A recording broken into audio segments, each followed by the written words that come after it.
your family sleeping in their own beds at night. And that is why we want to help. We are making home affordable, a free government resource that can make paying the mortgage easier. And now even more options are available. Call 888-995-HOPE today. That's 888-995-HOPE. Or visit makinghomeaffordable.gov. Good night, Mama. This is why. Brought to you by the U.S. Treasury, HUD, and the Ad Council.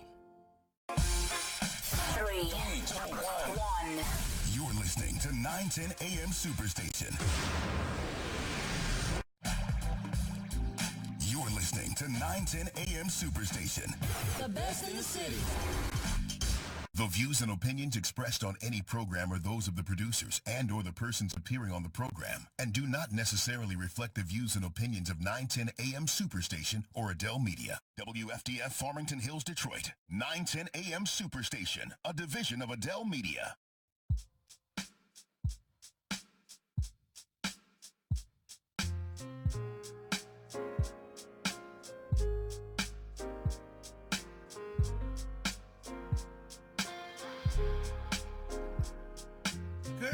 Good morning. You're listening to 910 AM, the Superstation. My name is Robert Ficano. We here this morning, Keith Williams, our traditional co-host here. Keith, how you doing this morning? I'm doing pretty good, He's Bob. juggling with his headset here. I'm doing pretty good. Good. We're going to get to a couple topics here. Scotty Boman, our libertarian. Scotty, how you doing this morning? All right, Bob. Good. You might want to put your headphones on. This must be a tough day of things that are going on, okay? And Police Commissioner Willie Burton. How you doing, Willie? I'm doing great, Bob. Good. Always great when we on a Robert Ficano show. Okay, well, we appreciate it. Man, there's a lot of issues going on today in Detroit. We're going to start with some of them, and then 8:30 we're going to touch somewhat on the facial recognition, the votes come in front of the Detroit Police Commission, I believe, this week. And so some of the issues that have gone back and forth and some of the transparency or information that's going to be let out or not, or hasn't been let out yet. And, you know, I'm glad that we're going to have that discussion because we got Vice Chair Darryl Brown from the Detroit Board of Police Commissioners, you know, who's been on the front line, on the battleground, talking about transparency along with other different things. So okay, well, we're going to get to that at 8:30. And right now there's some issues that are spinning about. It seems like there is always discussion about education, right, Keith? Yes, always. And apparently it's not always as, I guess, plentiful for Detroit as it is some other districts. But it looks like everybody's starting to get hurt now by some of these formulas that they're starting to institute. I think what's been glaring has been Benton Harbor. Suddenly there's sort of been a dramatic showing of the school districts that are struggling, and there are real difficulties with trying to make sure that there's fairness in the systems, and a lot of people are not aware, but Detroit public schools, I don't believe, can bond, which is vital for any municipality to be able to. Your bond is like a mortgage. If you need money in private world, you maybe get a home equity loan or you get a mortgage on your house. Municipalities, when they want to do some projects and things like that, they bond. That's basically what it is, and they're able to go out and get some of the money, and then they tap into what they call revenue sources. They're able to pay it, and then it goes from there. But I know there's some difficulties. You've been following it here. So, Bob, you know, in today's paper by Kelly Brown, the headline says rural urban schools losing population funding. I just want to read the first paragraph. If you take a drive through back roads of towns like Albion, chances are high that you will see at least 3 Confederate flags before you see gas stations. Situated south of I-94, Ann Arbor, Kalamazoo, Albion lost much of its population as well as main source of jobs and tax revenues. So, Bob, you know, it's a lot of these towns, these small towns are urban, rural, it's always been us against Detroit, okay? But just like Detroit lost population, we can absorb some of it, but they can't, okay? And so... Well, the young people don't want to be there, basically. I mean, what opportunity, if you think about it, if you're young, what opportunities do you have to sustain yourself and to do things. I mean, a lot of it is now on the internet. It's internet based and things like that. Right. And how do you do it from a rural area? It's just difficult. I mean, you can't. Let's face it. You're not going to be able to really build a business as easily in a rural, isolated location versus go to an urban area where there's the need for it. So there's no aspiration to stay in those communities because what is there to stay for? And then you look at, and most of the problems consist, Bob, at the 1995, it was 1995, the passage of Proposal A, and how we funded through what was funded through state sales tax, a portion of sales tax, and by property tax. Well, you know the history of that a little bit. It was Headley Amendment. Not only Headley, but also, and I know Debbie Stabenow, but she was a state senator, and she sort of called, at that time, Governor Engler's bluff, that she set it up, and he actually took it, which today we got the funding on all of this with the schools. But see, Bob, to me, they playing political football with the kids' lives. And majority, we spend it to me, and I'm in a little bit, I just got law enforcement 3 years ago. There's too much money going into law enforcement, which should be going into schools. I know we got to protect the community, but majority of all our problems in this communities are folks with a lack of education and a lack of hope. So it has to be a comprehensive program. How do we get the kids who are vulnerable moving in a direction where they can find a prosperous future, and dealing with, and then you got the folks that's already been in the criminal system who's coming out of this system. It's a vicious cycle, Bob. And so all our resources, people, I call it law enforcement, paranoia. Okay, it's just like somebody come down the street, you shoot a gun. It's just, Bob, some of this stuff needs to be thought out in a comprehensive urban and urban plan to try to eliminate some of these problems, and it's directly related to education. Yeah, and you got conflicts. Number one, they say is there enough money like for the police, and the police are underpaid, which they are. And so how do you get more money into the system to at least, raise the level of the pay for the police officers?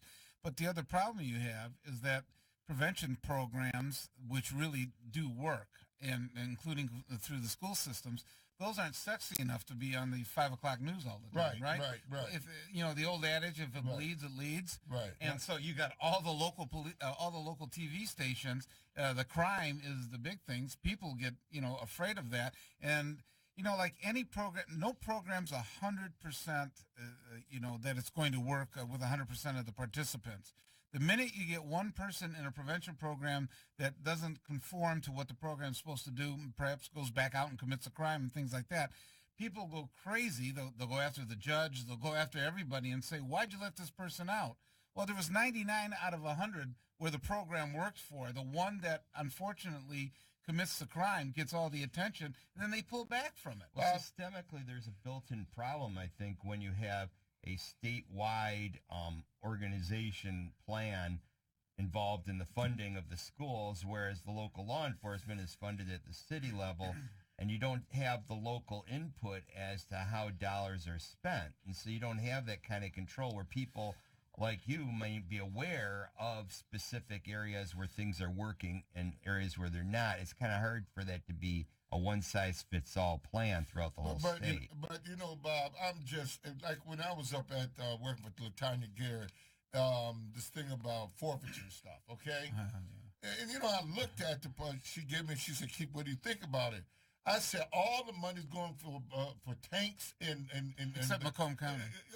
Yes, yeah, but the bottom line is, so I said, why don't they change the bill with most of the money that they get through forfeiture goes through job programs, recreational programs, and things like that that's going to keep kids off the streets, keep them in PAL and different organizations. They said, no, we can't do that. So why I keep putting all my money in the body armor, tanks and all that other stuff, which should be fought in Iran, the tanks and all that stuff should be in another country, not in the United States. You basically have a crime tax the way the forfeiture works. I mean, take a drive sometime. Go down Michigan Avenue into communities, especially outside Detroit and stuff. Look at what is the nicest buildings that are built in those communities. It's either the police station or the courts. And how do they get funded? It's through a lot of the, not only forfeiture, but the fines and things like that they actually captured. That's part of it. It's in their self-interest to make sure that the tickets, the forfeiture, and things like that continue on.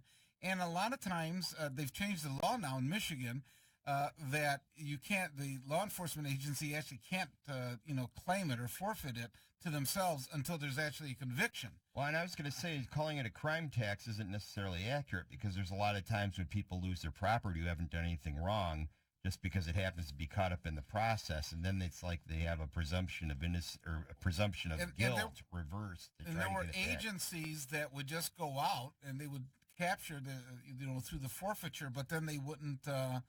They wouldn't pursue the criminal aspect or the warrant, that request a warrant to go after the people that they got the stuff from. Bob, since I've been a commissioner, represent District 5, I have had so many Detroiters came to me during the 6 years I've been in office about the search and seizure, policy and things of that nature, and how things was confiscated and they never got it back, even if they was exonerated through the court proceedings. So it's good to see that the law has changed here. But Bob, but I'm just looking at this thing in the totality. We're spending too much money on law enforcement. I know we got to protect. But sad for you come out of it, I come out of it, okay. It's too much, man. They need to rethink this thing and put more money into early childhood development and education and things like that. And then I remember when I was coming up, we had the plants. We could go right from high school right to a job. And when I was coming up, Bobby, before when the major thing started after the rebellion in 1967, and it proliferated into what's called as craziness now. Heroin and all this stuff started matriculating into our communities and things like that. And I think that stuff was by design, Bob. Before that, the crime was somebody got cut every once in a while. It was not this catastrophic stuff that we have, and the schools were working in, Bob. But now it has become crime. It's more money. We need more money for this. All of this, Bob. But let's make a distinction. Law enforcement is the distinction being on the streets and officers and things like that. I think that what has really soaked up a lot of dollars is the Department of Corrections. Yes, yes. Okay, that is the largest eater of the budget that there is. I think still in the state of Michigan, the largest budget is the Department of Corrections. And with that, alternatives to incarceration are not, they're starting to at least jawbone it and say that, they're looking at that and things like that. But it's still a huge, huge way that they put people into the system, and that pipeline from school to prisons really seems to. But Bob, you think about this. You think about this. Gretchen said she was going to give us a poverty program. She's going to appoint a czar. Okay? I don't think that's happened yet. It hasn't happened yet. Bob, you need a comprehensive program to take people from poverty to prosperity. And, we talk about it. It's a Band-Aid approach. I'm tired of hearing politicians talk about it. I was telling somebody the other day, I lived it. My mother did the best shit. My father, they were hard-working people. It was 9 of us. I slept in the bed with 5 brothers, man. My mother made things work without resources and things like that. So these rich folk can't tell me about poverty because they never lived it. When a kid has had 4 spoons in their mouth, when I had a half a spoon in my mouth, how are you going to tell me about something that I witnessed as an African-American? So, Bob, and then when we go get these folks, these folks will act condition. I'm not mad at them. All they do is read books and on the internet and Googling up information. You have to live certain things, Bob. When you appoint somebody, Bob, make sure the person has had some affinity for that kind of stuff. Keith, you absolutely 110% right on that, too, because you definitely want to have somebody who has some experience. But looking at poverty, you got poverty by itself. You got working poverty, childhood poverty. You got families don't see the beautifications in certain areas of the city. As they would see in their own neighborhood, they was looking out their own living room window. But the thing about this is that the governor is 7 months in, 7 months into office. I hope that she can get in front of poverty for what it is, because I think that Willie, it goes back to some of the surveys that we've seen, both that was conducted by Keith's group and yesterday, Bernie Porn, or last week, Yes. Bernie Porn talking about. And I know she's really emphasizing hitting hard on the roads, which that got, that's what she ran on and got elected. You go to a lot of the urban areas, roads is important, but it's not the top-notch thing that they're looking for, that they're looking for help for. And so I just got a flyer in the mail from her, asking for, a contribution. And what's on there, fix the damn roads. I mean, that was, the top of it that she was talking about, that she wanted to, to emphasize, what they were raising money for politically in order to sell it. Bob, this is what I'm getting ready to do. I'm getting ready to, I called Wayne State Urban Studies, and I'm going to come up with my own plan. The Black Caucus going to come up with our own plan, and I'm going to present it, okay? Because, Bob, it's just, Bob, it's a big situation. For example, in public housing right now, I'm trying to do a cadet program. We had the cadet, we did 5 weeks of it. Only 7 kids show up, and you got in public housing, man, you got a insurmountable lot of kids, because those kids go to Detroit Public Schools. I only got 7 kids, but the 7 kids came, they were into it. We gave them badges. We take them through a process. They was proud to do it. But guess what, Bob?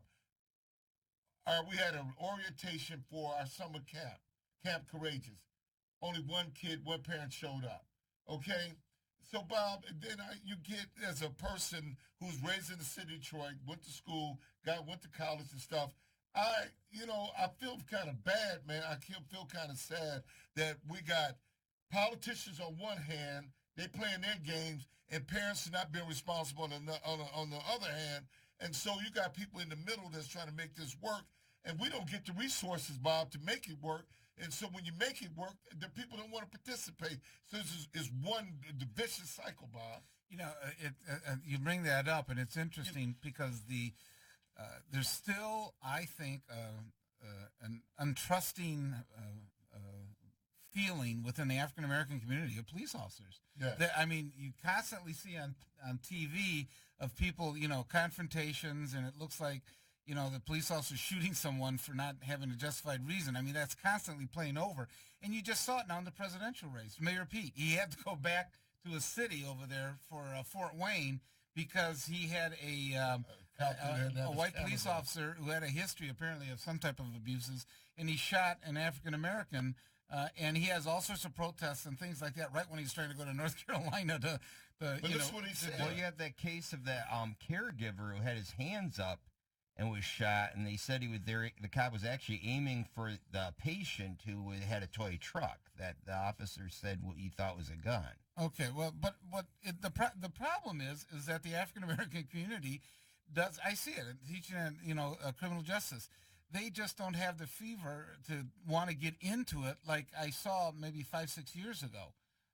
They just because people feel that that they're not out to protect them, to actually help them.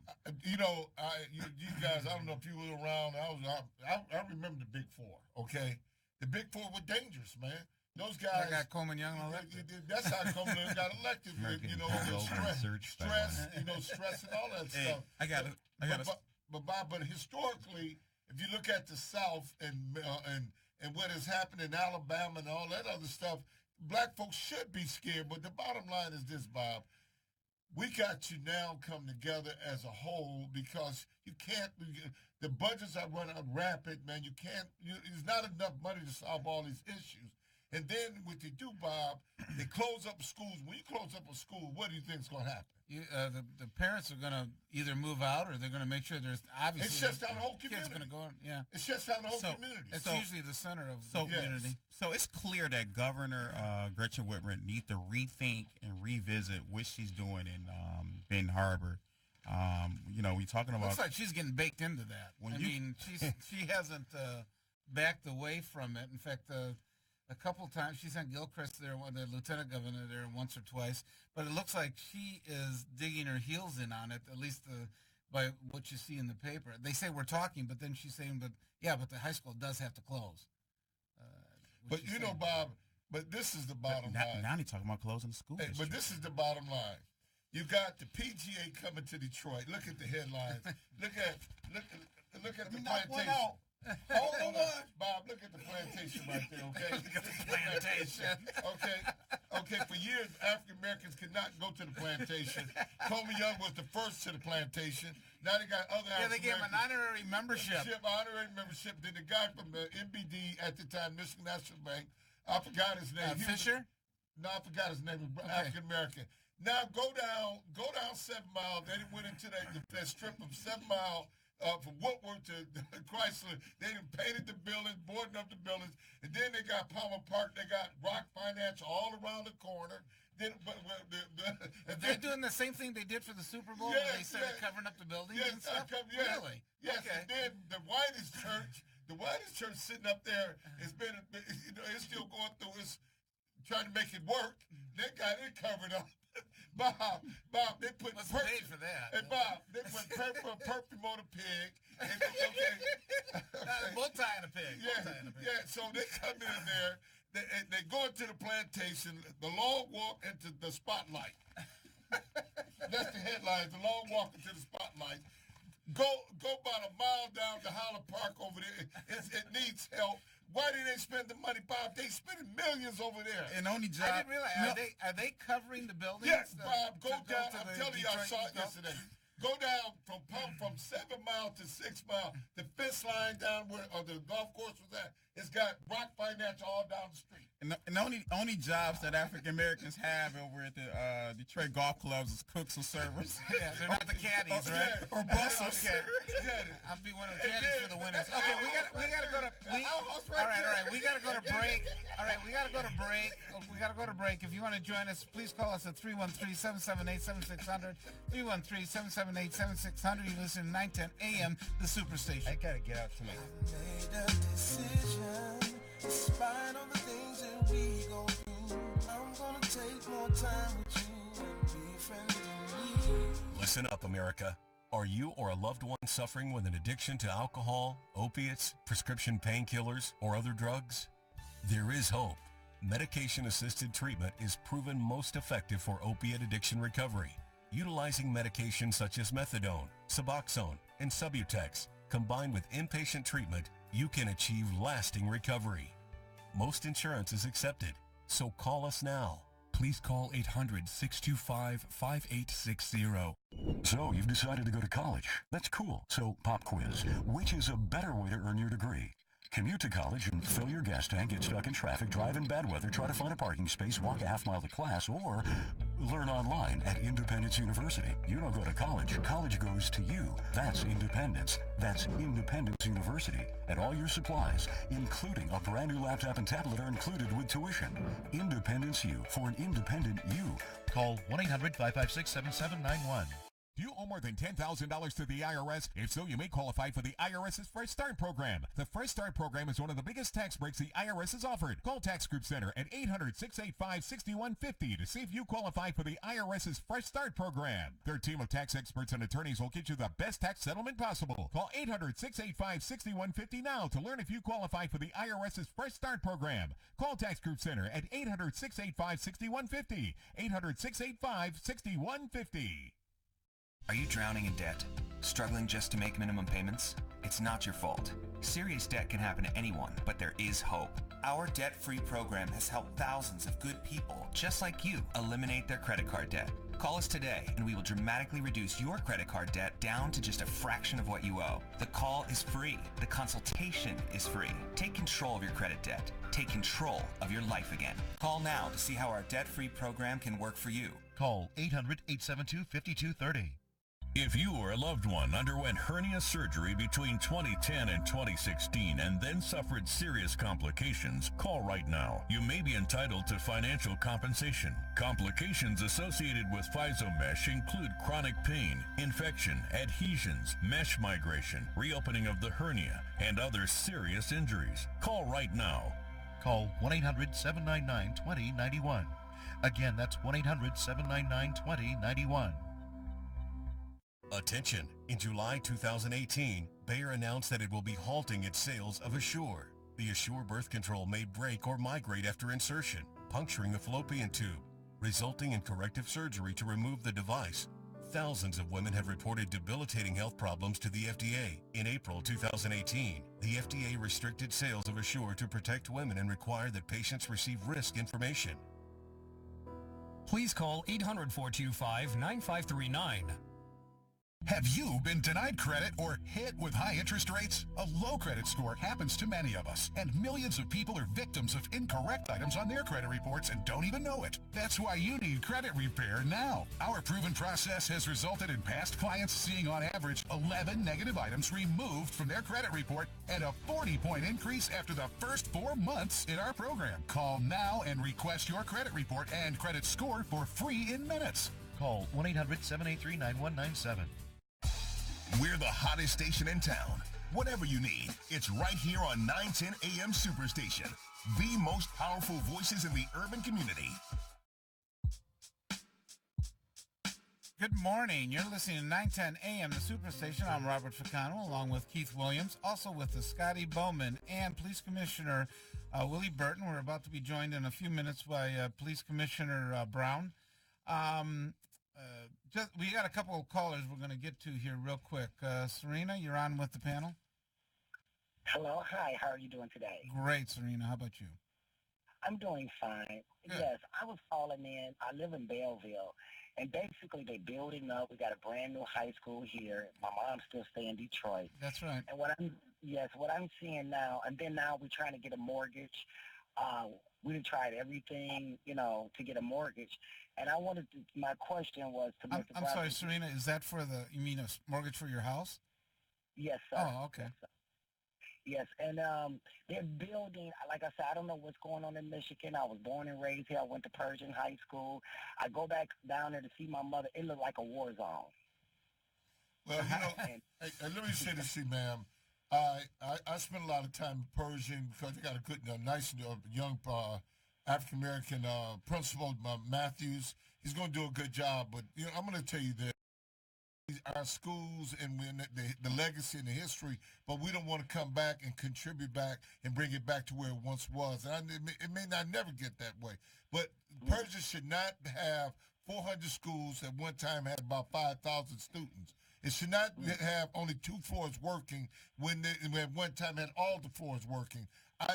We got to do our part. Y'all had all the great basketball players and all the great athletes and educators came out of Pershing. They got to give back to you. They give Michigan State $5 million and put the name on the building when they could took $5 million and bought all the houses in the community. The guy, Steve Smith. Shit, look at the football players that came out of Pershing. You know what I'm saying, Bob? When I came out of high school, you had Larry Foots came out, Maurice Williams, both of them guys happen to be good friends of mine. Yeah, so the basketball player, Smith, he came out of Pershing, yes, right? He gave $5 million, and they put the name on the building, basically it? Yeah, that's all he did for $5 million at Michigan State. Bob, when they could have took that money and bought up all the vacant houses in that community, rebuilt that community, they got enough people with money to do that, Bob. They had some. Yeah, Pershing has a lot of athletes that have come out of there that have gone professionally. Yes, not only in basketball, but football as well. Yes, sir. Bob, listen, I graduated in 1985. Okay, that's when Detroit was doing fairly good. I tried everything to get in touch with people to try to help down there. Like, now I don't even have a Black Caucus number where I can go to meetings. I want to get involved. Who do I call? Well, you're talking to Keith. He's chairman of the Black Caucus for the Michigan Democratic Party. What's your number, Keith? 313-215-4121. Going so fast. Hold on. Let me get my pen here. It's 313-215-4121. 4121. 4121. Right. Correct. You got it. Okay, Serena. Thank you for calling in. We appreciate it. Next up, Bruce. Bruce, you're on with us on 910. Good morning, gents. Good morning. I'm in total agreement with Keith. They're spending a lot in law enforcement, and yes, it is a lot of crime, but then you have to go to the root of the problem. The root of the problem is basically a quality of life. And like you guys said, what happens when you close the schools down? Mm-hmm. People flee to try to find a quality of life that will afford their children a good education. And the same people that come to gentrify the neighborhoods, they can build up the neighborhoods doing the same thing. All you have to do is invest, just like they're doing once the property value goes down, because all this is systematic, and it's a design to clear out space so rich people could come in and build up. Now, if there was really a concern about the neighborhoods, they can invest that money in the neighborhoods, invest that in the quality of life that people need to crime situation. That's what it is, a quality of life issue. And if people can't see that, it's plain and simple.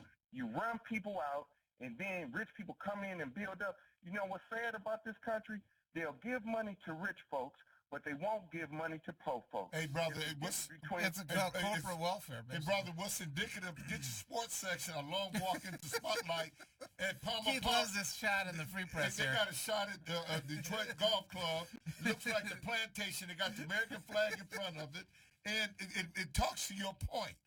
Rich folks came in for 2 days, 3 days. They just spent $60 million putting paint all down Woodward and all this other stuff, putting up barriers and all this other stuff. And guess what? Go down the road and you got Highland Park, you got degradation, poverty, and the whole shot.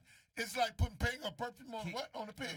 Keith, did any public money go into that, though? I don't know. Between stealing out of need and stealing out of greed. That's what that's a good one, brother. Stealing out of greed, and then they won't give money to poor folks, and then point their finger and say, look at them. Yes. What kind of hypocrisy? And this is not just Detroit. This is systematic genocide that's spread all across urban America, and we don't get it. And then we're fighting amongst each other, brother. We fighting amongst each other. They got the poor white people and poor black people fighting against each other, and we all on the same page. But guess what? That's how America's been built. But this is embarrassing. They can put more emphasis on the PGA than a kid's education. Oh, for real? Yeah. For real. And it's sad, and we sit back and watch it. And, you know, for those listening out there, Governor Gretchen Whitmer, you need to rethink your position on closing the local high school in Benton Harbor. Okay, Bruce, thanks for thanks for calling in this morning. Okay, we're going to switch gears now. We're going to bring up Police Commissioner Brown that's in the studio. And we're going to talk a little bit about, I know that there's a big vote that's coming up, I believe this week on facial recognition. There are documents that are floating around. Some are, they say 40 pages. I don't know if that's been released yet to the public about how this is supposed to work. And it's not going to be, it's probably going to be very controversial because people are just getting very, very concerned about it. If you were to go to China and some of the other places, they are actually more advanced than we are, and they're actually really controlling some of the population because of through facial recognition and things like that. There's some questions about its accuracy. There are some questions about what point is it going to be a probable cause for someone to be stopped and to be interrogated or at least questioned. And I know that it cuts a legal line when you're talking about reasonable suspicion versus probable cause and the different levels of it that in theory this could trigger. So, Police Commissioner Brown, welcome to 910 AM, the Superstation. Hey, good morning, Bob. Thanks for having me. Great, great. I know we have two police commissioners here. Tell us just exactly what's going on this Friday. This week about the facial recognition and what's going to be asked to do according to your commission. Well, we're going to be asked to take a position to actually support the department and the policy that's coming out for the cameras. It's not just the facial recognition. It's also the traffic-mounted cameras and everything like that they're going to be using, tapping into that system. But there's a lot of heartburn and there's a lot of unclear issues and unanswered questions that haven't been addressed yet. And that's what the public is crying out about. And myself, along with Commissioner Burton, that we have some questions that are just not being answered right now. I guess we should start from a baseline about what exactly is, what cameras and things are being used. I didn't realize they're going to do the facial recognition. Like if I'm sitting at a light on Grand River, is the facial recognition going to watch me and when I'm going into work and see, who I am and perhaps if there's a warrant out for me and then start to pursue, or how's this actually supposed to work? So as is explained to us and then through the policy we're reading, those cameras will not be used for that purpose. So it'll be the purpose for if a crime or an event happened, then they'll go to the cameras to try to track the routes and different things like that to where a perpetrator may have gone. They're not going to be there to, sit there and say, hey, there's Bob Ficano sitting on Greenfield and Grand River. Let's go get him. That's what we're being told.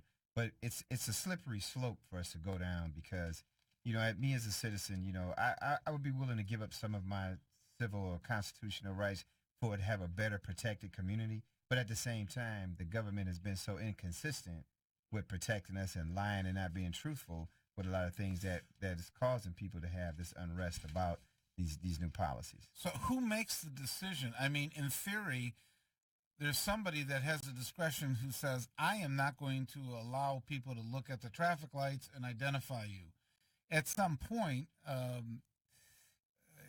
if they decide, well, okay, today we're going to do it. I mean, what's the counterbalance or what's the check and balance to make sure that doesn't happen? The board will be the ultimate decision maker for implementing the policy, because that's our role, charter governed through the chief of police along with the mayor's office, that we develop and implement policies for the police department.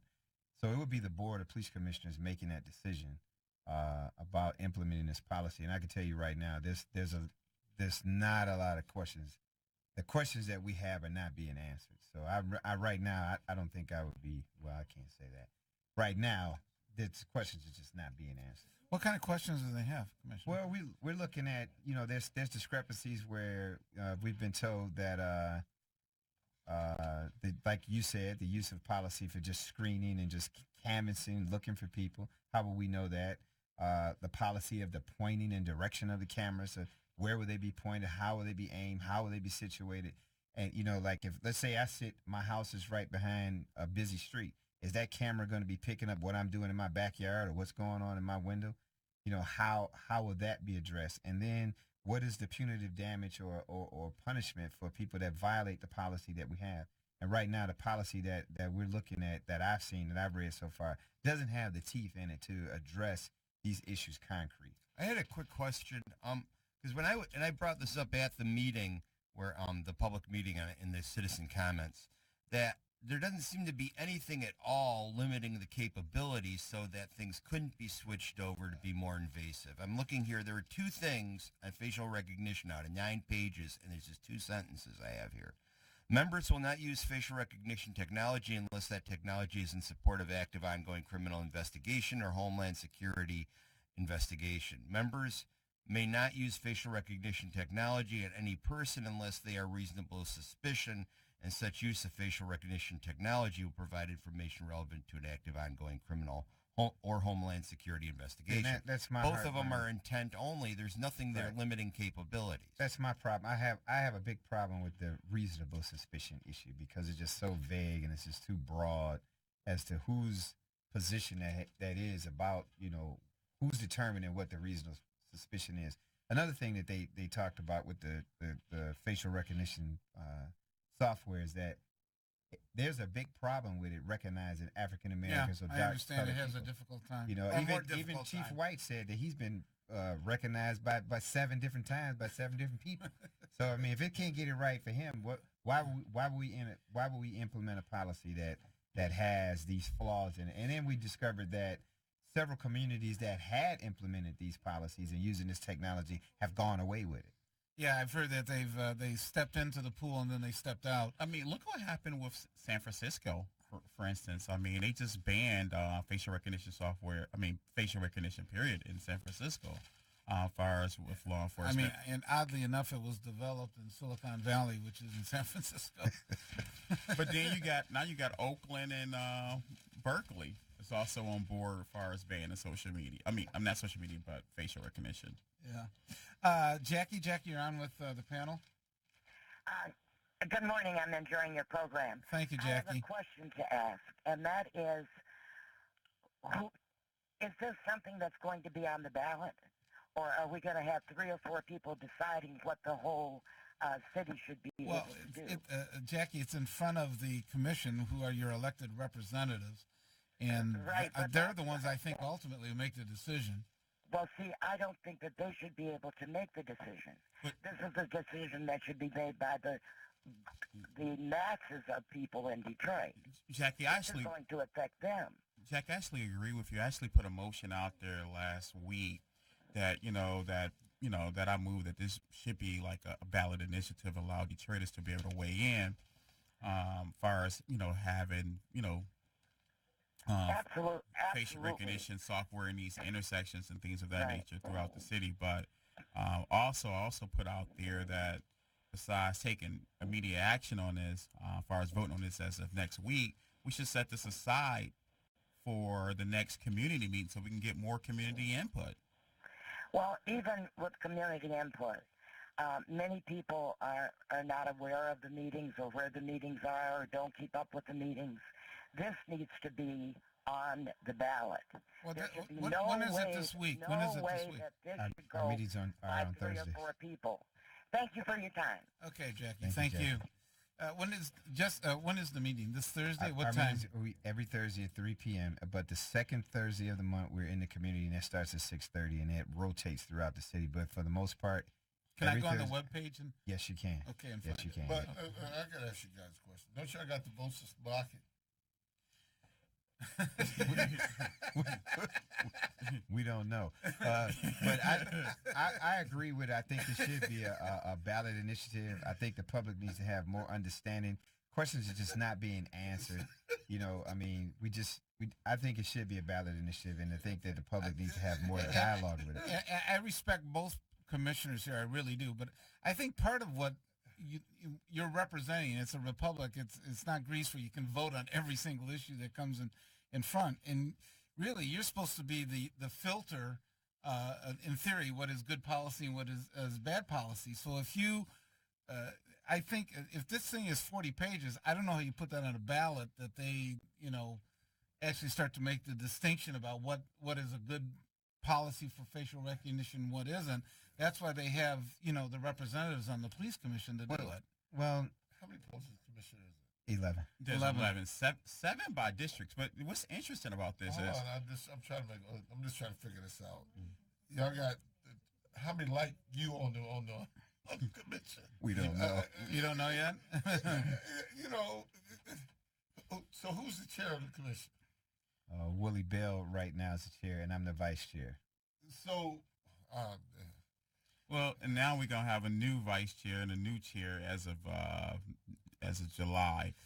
I think the point is you got a former county executive and you got a former county commissioner, and what the key always is counting the votes. Counting votes. You've got to count votes to get something passed. So if they can't vote on this thing, if they can't recognize black folks, dark folks, then why would they put it on there? That's a good point, Keith. Since the majority of us are black that are on the board. All right, we got a lot of callers on this. Greg, you're on with the panel here. Hey, you guys, the electrifying Mr. Positive, good morning. Hi. Real quick, I could ask a couple philosophical questions. I just got up, so bear with me, I'm still foggy. What is the function of government, and are you opposed to technology being invented and being innovative to stop various crimes? I believe I heard the gentleman say he doesn't want somebody watching him cut his grass in his backyard. But, I see that point, but, if you're not doing anything wrong, what do you have to worry about? Yes, the criminal justice system isn't based on, don't worry about it, what are you doing wrong? There are a number of cases when somebody is brought in for interrogation. They may not have done anything wrong. We've seen it with some of the people that have been unfairly locked up for years, is sometimes they just do things to get out of the room or to admit to things and things like that. So, I mean, the system is really set up so that there's a fairness. In theory, there's supposed to be a fairness to how people are interrogated and caught under suspicion and things like that. You got to go get one of them high-priced lawyers that tell you. Are you saying that you would want to modify, ameliorate the types of technology that would stop crimes like the crimes in Detroit, 7 people getting shot every single night on the weekends for the past 3 weeks. It's very discombobulating and very scary, and I'm very disappointed with this. But I would welcome the use of technology, but it has to be implemented with sound policy. And we have to make sure that we are still we have to make sure that we're protecting the rights. Yeah, we have to have sound policy. We have to make sure that we're protecting the rights of a lot of those citizens, because what you're thinking right now with the facial recognition software they have right now, I didn't give them permission to take my picture and upload it in that software. How are they going to recognize my face? Where are they going to get it from? So what about you going into a store like Walmart and then you're walking in there's cameras? Are you against that too? You're being political, young man. I understand what you're saying. You know, but also, I mean, I use Facebook too, man. But I volunteered. I volunteered to say, hey, Facebook, I'm going to post this picture so you can use my likeness. Now, if agencies are using, but I'm just saying, I volunteered and chose to walk into that store to shop at Walmart, so that means I'm submitting myself to being on those cameras, and I'm telling. Yeah, I volunteered it, but right now I'm not volunteering you to have a camera pointed in my backyard watching me cut my grass. Right. So I mean, and Greg, how far do things go? Would you, if you're not doing anything wrong, is it okay? Where do you live? Where do you live? You asking about? You talking about Detroit 7 shooters? Where do you live? Oh God! Well, wait. Say this again. Where do I live? Yes. Where do you live? What city? Okay.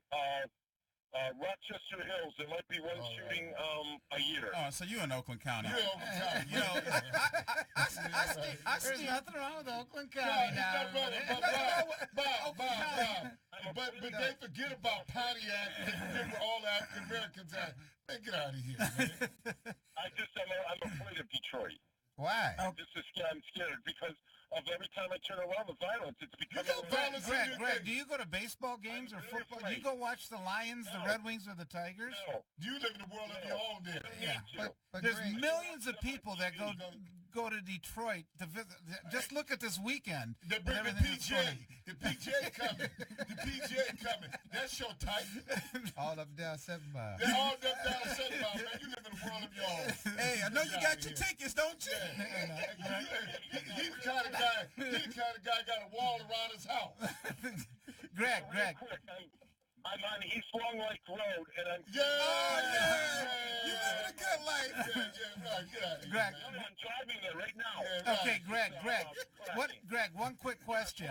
If, under the concept that you can, if I'm not doing anything wrong, it's all right for the police to talk to me and investigate me and things like that, would you have a problem with them just knocking on your door and saying, we want to come in and just take a inventory of what you're doing in your house? Funny you should mention that, Robert. I'm reading a book called Punishment Without Crime. You should read it, and I know exactly where you're going with this. Punishment Without Crime. Just trust me, get it. It's very easy about misdemeanors. Now, should they be able to walk in?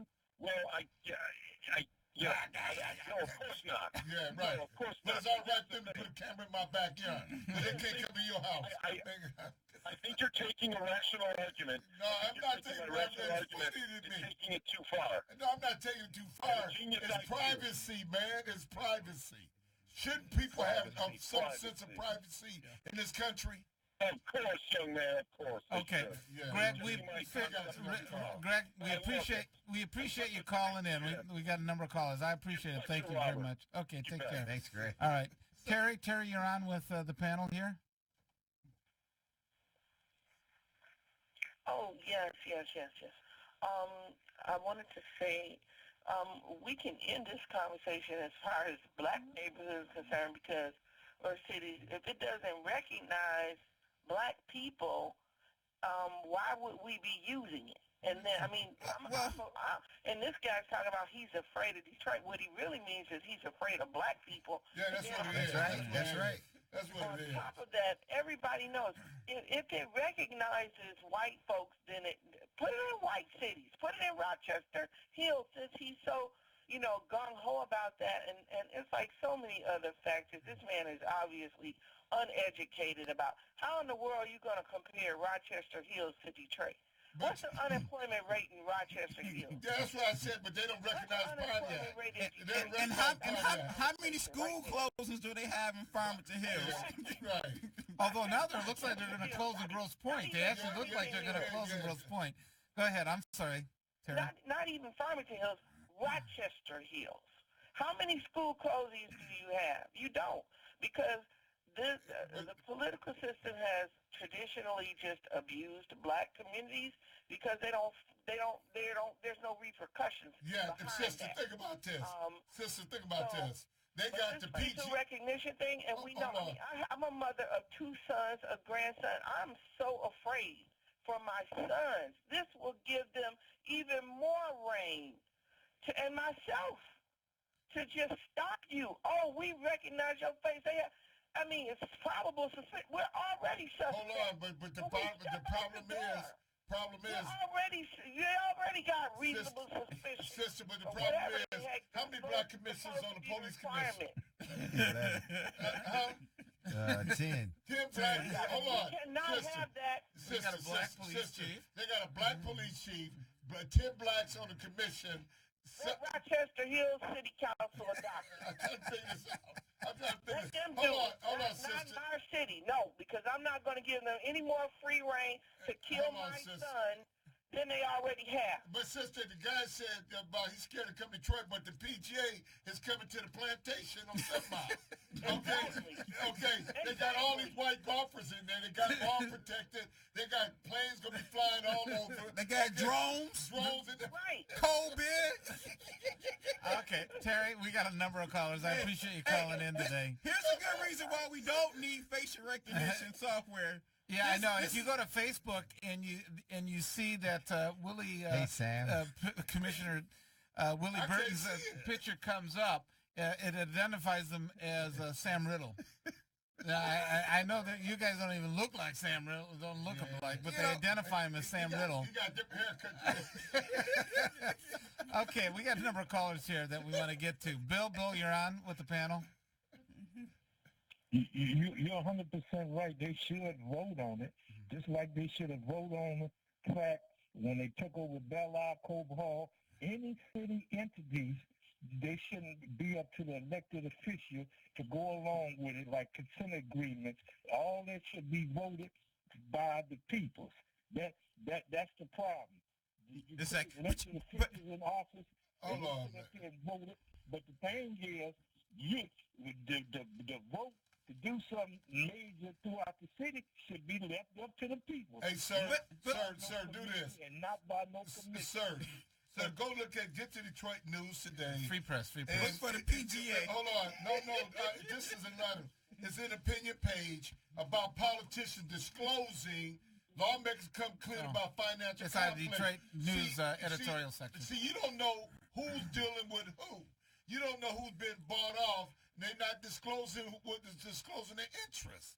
Okay, that's the political world. They tell you they fight for you, but they got other interests too. They got their hand out for the paycheck. But let me share this about the whole facial recognition thing. We just sit here in the studio right now having fun. And I love how we kick it on the Robert Ficano show. But here it is. I log onto Facebook and we look at the picture. One picture lists me as Lamar Lemons. Another picture lists me as Sam Riddle. Nothing wrong with those two gentlemen, but it's not me. So you're gonna get picked up on a parole violation. Okay. Okay. Here, also on with us, he's calling in, Scotty. Scotty, you with us over here? Yeah, I wasn't sure if you had me on at the same time or not. I was kind of... Go ahead. What do you got? What's on your mind here, Scotty? One thing that's been getting to me is, and I'm glad you guys already sort of addressed it, but the idea that if you're not doing anything wrong, you shouldn't mind. Hey, Scotty, hold on. Bob said you gonna get picked up for a parole violation because it's not me. Well, guess what? I gotta write a check right now because I need an attorney. Okay. Go ahead, Scotty. Go ahead. Yeah, but I was just saying, the idea that if you're not doing anything wrong, you shouldn't mind, and then fill in the blanks is ridiculous, and it really is a kind of a key or a way into pretty much any kind of authoritarian lack of liberty, because, I mean, you gave examples of officers walking your home and say, oh, we just want to see what you're doing today. Or the idea that, you know, anyone could read your books, anyone could search. I mean, why even bother with the idea of the right to remain silent? I mean, if you're not doing anything wrong, you should have no problem answering all of our questions. So it just goes on and on and on as far as once one takes in that premise. And I think we've got to recognize that people have a fundamental right to be secure in their persons and not have to feel like they're constantly being observed. Okay. Right, Scotty. But and what it does, Bob, if I mind, you know, it kind of titillates on violating, you know, your civil rights and your constitutional rights, with you giving that up, and you have to give that up. And some of us would be willing to do that if we, like I said before, if we had a government or a police department that we had faith in, that they would do the right thing with this information and with this technology. But see, the thing about it is, you know, with this facial recognition, anybody can be targeted. People of color, you know, note right, that, Sam. note that, you know, I've never been the president or anything of that nature. But the thing about it, what happens when somebody is mistakenly profiled through the software, get arrested? Look what happened in New York. An 18-year-old kid was wrongfully arrested, and now he's suing Apple for $1 billion. You know, the other part of it, what is interesting is, like, I had back when I graduated from law school, and it was a number of years ago, I have to I get fingerprinted, which doesn't change, but facially it obviously I looked different. I had a mustache, a lot longer hair, I had a lot of hair, and things like that. What in the facial recognition, what would they actually pick up when they're looking at you know, because that my state bar background would be in the database, because they tell you right away that it's going to go in, you know, to a law enforcement agency and stuff like that. So, I mean, if they're looking at it, how do they know it's me from 30 years ago? So I looked at some stuff that the Chinese were doing because they're really big. They got a thing now where they got a thing to hover over you where they can tell you your credit score. And I thought that was very interesting. But what they said is that they look at cheekbones, eyebrow, forehead recognition, shape of face, hairline, and eye color, and just general things like that, and nose, things like that it's looking at and targeting, and trying to, with these algorithms, trying to pinpoint and match the algorithms of what they think your face is based on what those algorithms are. Wow, you're dependent a lot on technology to be able to match that up. Okay, Jim, you're on with the. Thank you, Scotty. Jim, you're on with the panel here. Good morning. Good morning. Yeah, I'm totally against facial recognition. I think we should spend our money in trying to fix these problems of criminals instead of wasting our money invading our civil liberties. You know, and they can use this. Today, you don't have anything to worry about, but what about tomorrow if this government gets too authoritarian? You know, then what are you going to do then? You can't, once it's in the door, but see, you can't fix that. Yeah. So we don't need stuff like this anymore. We need to get rid of all this junk and start working on why people are becoming criminals. You know, the government, I noticed a few things about the government. First, they're the ones that create all the problems. And secondly, they're very reactionary, symptom-based. That's like what Donald Trump doing with the immigrants. That's like what Donald Trump doing with the immigrants. He gonna go in everybody's house, pulling people out the house. Yeah, well, I was going to say that. Let's have a different talk about that. But this is really very bad, and convincing people that, if you don't have anything to hide, we're unwilling to give up a little bit of this for a little security. That's not good. We shouldn't be thinking like that. We should be fighting back and saying, hey, look, we got some problems in these areas. We need to address those. We need to spend the money there instead of spending billions of dollars on stuff that takes away our rights. And today, like I said, today, okay, but what about tomorrow? Yeah, it's a slippery slope. Jim, we appreciate it. We appreciate it. We got to go to break. Thank you. You're listening to 910 a.m. the Superstation. You can reach us at 313-778-7600.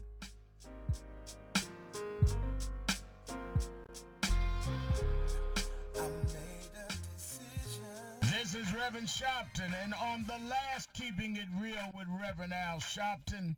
Oh, I just don't count the votes. They're not there when the vote. They just get. I just answered you before, sir, that I know thousands of people that are in the rooms when the votes come in. Every candidate has people in the room. When I've run, I have people in the room. Everybody running is going to have people in the room when the count comes in. The question is making sure we get the right count. The count does not come from them counting ballots. The count comes through technology. This is not 1890. We're not having people at the courthouse standing in line or the schoolhouse and you see the ballot. The question is making sure you have the right voting companies, that they're not hacked or not in any way eliminated. You could have everybody in the world in the room. They will be in the room getting the wrong numbers. So keep it real daily with me, Al Sharpton. Hi, I'm Hunter Ellis, and this is Atomic Beam USA. Another bright idea from Bulbhead, the ultra-bright, tough-grade flashlight that features tactical technology used by U.S. Special Forces. This flashlight has a feeble 125 lux output. The Atomic Beam USA has up to 5,000 lux. That's 40 times more. We're going to drop it hundreds of feet from this helicopter. It hits the tarmac, and it's still working. That's what I call a tough flashlight. Heavy downpours, mud puddles, even extreme temperatures are no match. You could spend over $100, or the Atomic Beam USA can be yours for just $19.99 with free lifetime guarantee. Order now, you can double it and get a second Atomic Beam USA. Just pay a separate fee, and we'll even ship them to you for free. Atomic Beam USA is just $19.99. Order now. Call 1-800-638-2619 to get your Atomic Beam USA. Call now or go to atomicbeam.com. So call 1-800-638-2619. Deluxe version available. Order now. We all love fried food, but the problem is all that excess oil and fat can cause you to become overweight. Well, now there's the Cook-Light Aero Fryer, an amazing kitchen miracle that uses air to fry instead of oil, so you can have the same delicious flavor and crispiness of deep frying using little or no oil. Get that deep-fried taste and crispiness with up to 70% fewer calories. Enjoy crispy, delicious fries with little or no oil, guilt-free onion rings, cheesy and delicious mozzarella sticks. Call now and bring the Cook-Light Aero Fryer into your home, including the Cook-Light Aero Fryer recipe book, the unique patented dual tray, air frying mesh basket and tongs, and stainless steel extender ring. You'll get it all for 5 easy payments of $29.95. Be one of the first 500 callers and get this 13-piece knife set, a $175 value, yours free. Try Cook-Light Aero Fryer for 30 days. If you don't love it, send it back, but keep the 13-piece knife set as our gift to you. Order in the next 10 minutes and we'll include free shipping. Call now or go online to air2fry.com. That's air2fry.com. I knew I could get myself out of this. I just needed some hope and some help. I took the first step to recovery when I made the call. Since 2014, Addiction Hope and Helpline has answered calls for recovery and treatment 24/7, 365 days a year. If you're depressed, drinking, using drugs, or taking pills, call now and talk to someone who cares. I had problems just getting to sleep, drinking and using pills every night. I feel like I'm losing control. I'm afraid I'll lose my job or even my family. Most insurance covers substance abuse. You can get back on track. Call now for hope and help with proven gentle recovery programs. I never thought that I could be somebody who didn't drink and use drugs. I have something to hold on to for strength. I'm in recovery, getting the help I need. Call 800-379-4799, 800-379-4799. The 910 AM live stream can now be seen on Apple TV, Roku, Chromecast, YouTube Red, iPhone, iPad, Android phone, Android tablet, Amazon Kindle Fire, any Windows phone. Or watch us live at 910amsuperstation.com. Stay up to date with current events and breaking news on our Facebook page. Search and like 910 AM Superstation on Facebook, and you'll see everything new, everything exciting, and all things Detroit. 910 AM Superstation News on Facebook Live right now. 910 AM Superstation isn't just any station. We're your station. So tell us what you just saw, what you feel, and what you want to know. Post your comments, questions, and pictures on our Facebook page, and we'll make it a topic of conversation. Take it to Facebook, and 910 AM Superstation will bring it to the streets. Pull out your smartphones and tablets right now and follow the hottest station in town. That's right. 910 AM Superstation is bringing the conversation to social media. Search us on Facebook, Twitter, Instagram, Snapchat, and Periscope.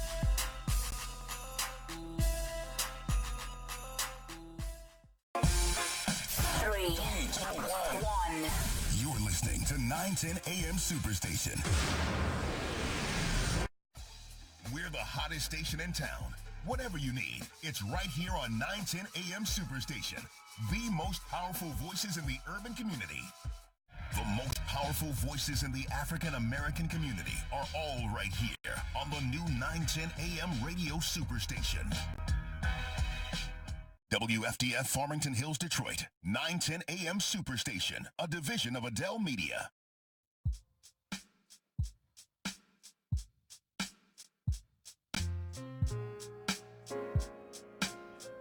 Okay, good morning. We got a wild one here today. We got a number of people in the studio. My name is Robert Ficano. You're listening to 910 AM, the Superstation. You can join us at 313-778-7600.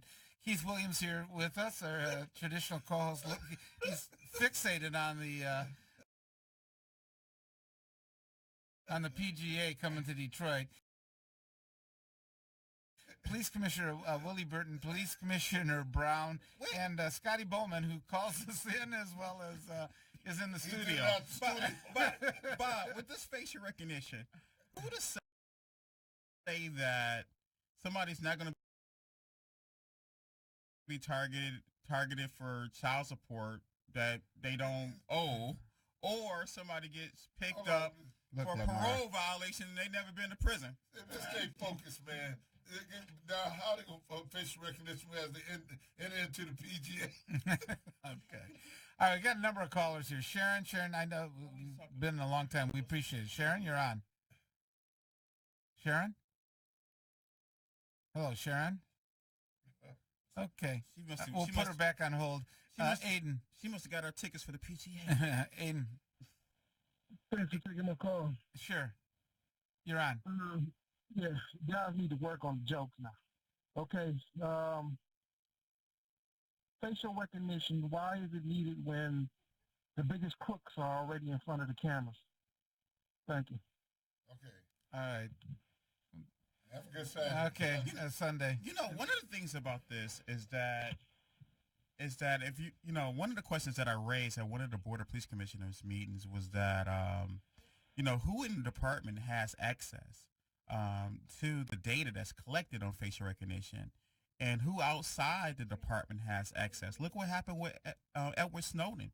He was a contractor with the NSA who leaked classified documents. Yeah, okay. Yeah. But the other thing is about who's going to decide where these cameras are going to be located, and what areas are they going to be located in, and are they going to expand, all over the city of Detroit and maybe include the county? Yeah, I mean, there's going to be a lot of issues that people aren't even thinking about. Are you going to have them just a domino effect and pour, everybody like to talk about Mack and Bewick. It's one of the areas that had high crime issues back in the day, and now you have the 10th precinct area over there by Livernois and Fullerton. You have a lot of different things like Brightmoor and stuff like that. Are these cameras going to be just targeted in those areas where you can have, dense populations and a high poverty level over there and things like that? Are these going to be the people that are going to be profiled more often than as opposed to in the university district or down from the PGA? But look what happened right here in Greetown. You had a triple shooting just took place, just the other week. You got police on almost every corner spread it out through downtown. And then you also have a Greanlight corridor right there. No matter what weekend it is, there's something happening right there in Greetown. Part of it.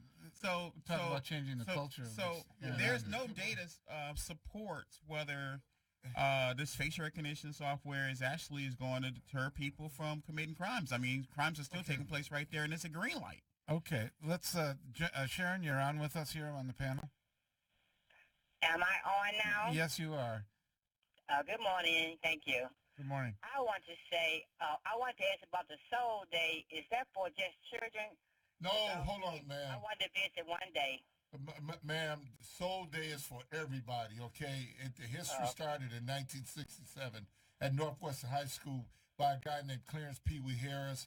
This is a brilliant man who had a vision that he said all African Americans should be happy, should love their heritage. This is about black culture, but we invite everybody. It's July 12th at Joseph Walker Rec Center on 12th Street in Euclid. Okay, I want to know that. Okay. Okay, and thank you. Thank you, Sharon. Okay, next up we have Tracy. Tracy, you're on with the panel. Good morning. I am against the facial recognition programs, mainly based upon the simple research that Commissioner Willie Burton did. The research has stated that they cannot recognize darker-skinned blacks. That's what we've been talking about. Versus lighter-skinned blacks. And darker-skinned blacks, even starting at school, are suspended more often, that sort of thing. So from a psychological perspective, this is very devastating. A man in the studio mentioned research based upon China. However, they're having a hard time going into Africa with highly melanated people doing that type of research to see how it affects people of darker hues. So I am very against this because they do not have the research to prove that they can accurately identify people who are highly melanated. And that causes a very, very huge problem within the African American community. So thank you for taking my call. Okay, thanks, Tracy. They probably wouldn't have a hard time recognizing Trump with the orange hair. What do you think? Okay, James J., you're on with us here on the panel. You know, it's sad to say that in Detroit, and this is respect. I'm going to give all y'all respect, Willie. Y'all know who the power players are. There's 5 groups down there, and y'all leave out Penske. The Penske group, Illiges, Dan Gilbert. Mike Illich got a bond that he has to fulfill. Kwame's in jail because he didn't fulfill it with the school board. He was supposed to hand it over, and the water. If we stop playing this game and the right people get attacked the right way and the right people go to jail, we'll be all right. The money coming back. We still got an issue with the school board money from when Dr. Sneed and April Howard Coleman, late great April Howard Coleman was in there, Judge Donald Coleman's wife, ex-wife, or whatever you call it. My thing is this, brother. We got to stop playing games with people that's sitting on that panel that know the power brokers, that know the back deals, that know who's stealing money. And until y'all get together and we get, hold on one second, until we get together and come up with the real plan. Rick with that May3.com, I love him to death. We talk all the time. But until we actually get together, back in the day, we had 2 different groups.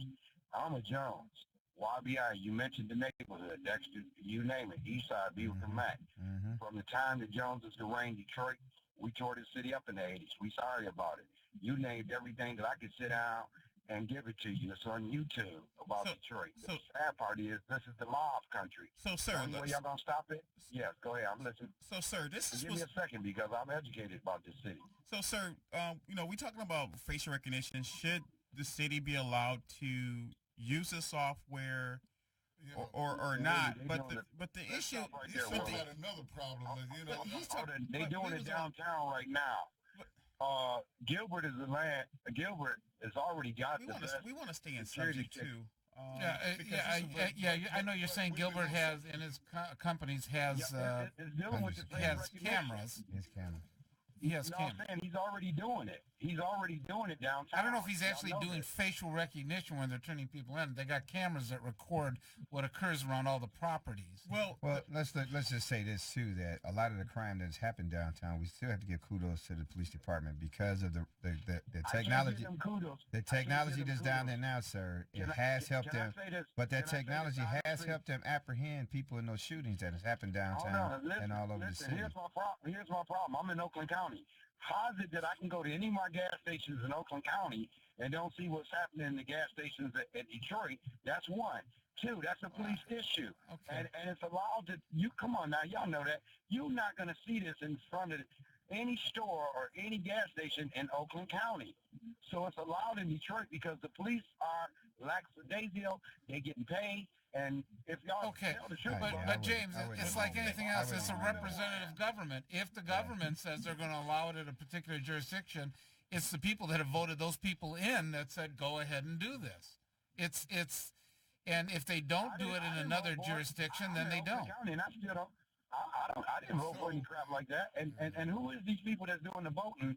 And the citizens are doing the voting. Well, James, thank you for calling in. We got to go to our next caller, and we appreciate it. Okay, Rick, you're the final caller on this subject. Okay, I'm against the cameras because, as we've seen, they don't offer a redress component.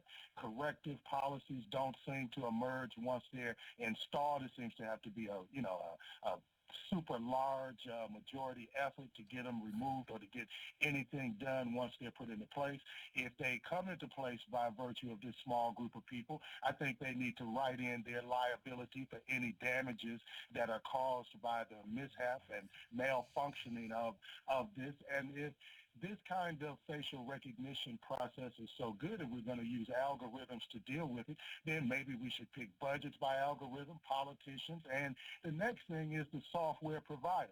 We should ask for 50% of any profit that they get. It should go into the community fund. I just don't think we should be giving up rights to any more data that we have without getting something more than a claim of better performance by a single department within the city. James. We're giving up too much information for free. Thank you. James. Okay, thanks, Rick. James, we appreciate you calling in. I'm glad you said that, but one of the things that we raised too was how much data Rick, I'm sorry. How much data has been collected already, by the Detroit Police Department, who's already been using facial recognition, for about a year, that we are told. How much data is collected so far, and didn't get an answer on that. Wasn't really aware that they was really using facial recognition, and now we got to vote on a directory. Adding this into a directory. I think one of the ways they can approach it, although I wouldn't trust the legislature, is that you probably need uniformity from the state saying this is the way you collect data and where it could be used and what database it can go in. And there's penalties or accountability if you don't follow the rules. Sort of like what they do now with the lien system. We know there were police officers that were calling. They see someone they were attracted to. They would run a background on them. And things like that. You can't do that anymore. There's accountability to that in the way it's set up. And probably to try to copy it a little bit the same as you do the lien system might be an appropriate way. A good start. Commissioner Brown, I want to thank you so much for coming on the show. We had quite a few callers on it, and appreciate you coming on. And Scotty Boman now is going to probably join you back in the seat over here. So go ahead. So Commissioner Brown, what do you see? What changes you see that's going to take place on the BOPC going forward? Is that a trick question? No, man. I know. It's difficult to predict. I'll tell you, the best thing to do is every public come to the meeting on Thursday. You're not going to solve the issue here. You solve the problem with your board, you probably get it done. Yeah. But what he's addressing is that we're bogged down with this recycled leadership, and that's something that we were attempting to change. We have people that are recycling the chair and vice chair positions, and nothing is changing with the board. So we have ideas to move things forward, and we're just gonna have to work behind the scenes to work it out. Okay. Well, we appreciate you coming. All right, Bob. Thanks for having me. Okay. Take care. We'll see you. See you later. All right. A couple other subjects that are starting to come up here. Let's talk a little bit about Biden and his comments and things like that. Bob, the Biden thing is, I get what he was talking about. As my mother said, he didn't have to retch it back in the history books of what's the guy, the two senators? Eastland was one. I forget who the other one he was talking about. And Bimbo or whatever. They were both Democrats, too. People don't realize they that. They were Democrats. They were Southern Democrats. But the problem is, Bob, he just got to stay in the future. He could have said, if this thing is about bringing us together, I get it, but he didn't have to go back. But I think it's a brilliant strategy because guess who votes? Who votes in the primaries? It's folks that are older that recognize what's going on. And even the elder, if you look at it, it's a split in the Democratic Party between Bernie's group and the young folk, and then the Nancy Pelosi's group, the establishment, if they want to call it. Think about it. When he said that, John Lewis all came to his rescue. Yeah, it's interesting to me. One of the biggest people criticizing what was going on was Cortez, AOC they call her, out of New York, saying that he should never, he shouldn't brag about working with them and things like that. Well, who's she working with right now? Yes. Ted Cruz. Yes. I mean, okay, so you're criticizing him for what he did, and he's not saying he condoned what those people stood for, like Eastland and the rest of them, but she is working with somebody that's pretty anti-African-American, and everything else. He's voted against every single budget and everything else that would help African-Americans, yet she said that she's going to work with him on some lobbying legislation and things like that. Well, why is that okay for her to work on that, and we're holding everybody else to a different standard? Cruz and Lopez. Yes. You know where I'm coming from? It's okay to work with your people, but when you know what I'm getting, Bob? I didn't want to go there, but Cruz, he's Hispanic, and Lopez. Oh, okay. I guess I didn't think of it that way, but I'm not sure what Ted is. Is he Latino? Okay. Yeah, yes. I wanted to just step back, and because I was a little bit of a post log on the previous discussion. I just wanted to pull in here. Okay, go ahead. And that was that. Well, Darryl Brown made a very good point when he was starting to say that he'd be willing to give up some of his civil liberties if he could trust the people in charge. And then a moment later, we're talking about protocols. And like you, Bob, we're mentioning the state and that there are certain standards maybe that the legislature could have, but you didn't necessarily trust the people in the legislature. And then the caller brought in the idea of, well, we don't know who's going to be in there next. And I think all that goes together as to why it's so important to not give up those privacies early on. Because what happens is, first of all, the reason we have limitations on government power is because we can't necessarily trust anybody all the time. You never really know who's going to be in office the next time around, or you might not know everything about the people who are in office now. And it's a protection of the people because everybody is human. Everyone is fallible, including the people in office who make the rules and the people who enforce the rules. And so we need those protections because at some future time, we could have people who are worse. The people who are in may have their own faults and maybe do something wrong that we're not expecting. Okay, just to piggyback on that, we know what happens is that executive orders, we saw President Obama issue a number of them. President Trump came in and he changed them. And that's that can happen very easily. Okay, you listen 9:10 a.m. the Superstation. You can join us at 313-778-7600.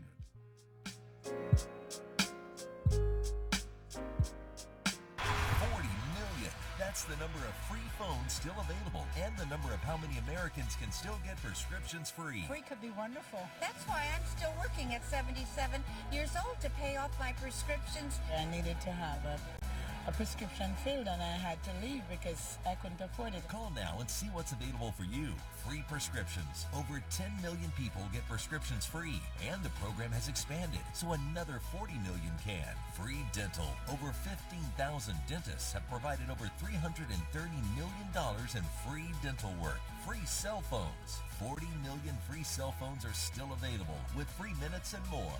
Free cell phone would change my life right now because it is something I cannot afford to get. Medical supplies like back braces, knee braces, and diabetic supplies may be covered too. The free RX Plus hotline has saved callers over $12 million on their prescription costs. These free programs are now available to 40 million more people. Call now. The day you lose your strength is the day you lose your independence.